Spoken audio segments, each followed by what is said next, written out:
পাবনায় বিদেশি জাতের সবজি আবাদ করে দৃষ্টান্ত স্থাপন করেছেন শিক্ষার্থী আব্দুল কাদের প্রামাণিক। এসব সবজি বিক্রি করে তিনি মাসে আয় করছেন লাখ টাকারও বেশি। তার সফলতা দেখে বিদেশি সবজি চাষে আগ্রহী হয়ে উঠেছেন অনেকে। আহমেদুল হক রানার তথ্যচিত্রে ডেস্ক রিপোর্ট। রূপপুর পারমাণবিক বিদ্যুৎ কেন্দ্রে কাজ করছেন অনেক বিদেশি।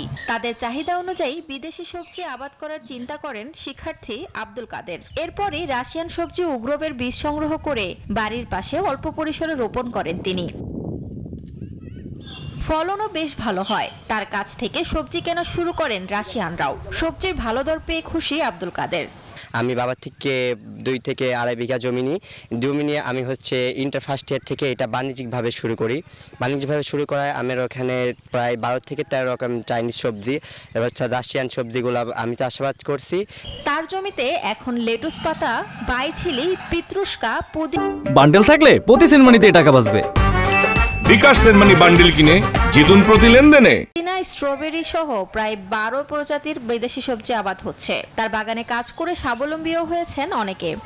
যত কিছু পরিচালনা সবকিছু আমার মাধ্যমে হয়, যার জন্য আমি নিজেও কিছু প্রফিট ইনকাম করছি, সেও কিছু প্রফিট পাচ্ছে।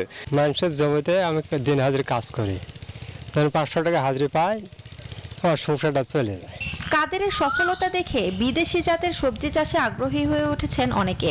এগুলো খুব উন্নত মানের, বেচা কিনাও হচ্ছে, তাতে লাভবান ভালোই হয়েছে। কাদের লেখাপড়া করতো, এনারা রাশিয়ান এইগুলি তৈরি করে এরা উন্নত করেছে, আমরাও করব। সবজি আবাদে কৃষকদের সব ধরনের সহযোগিতার আশ্বাস দিয়েছেন কৃষি কর্মকর্তারা।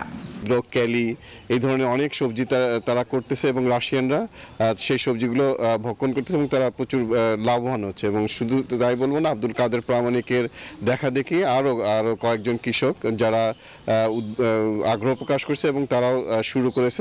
বিঘা প্রতি আব্দুল কাদেরের জমির সবজি বাজারে বিক্রি হয় 14 থেকে 15 লাখ টাকায়। Desk report, news 24।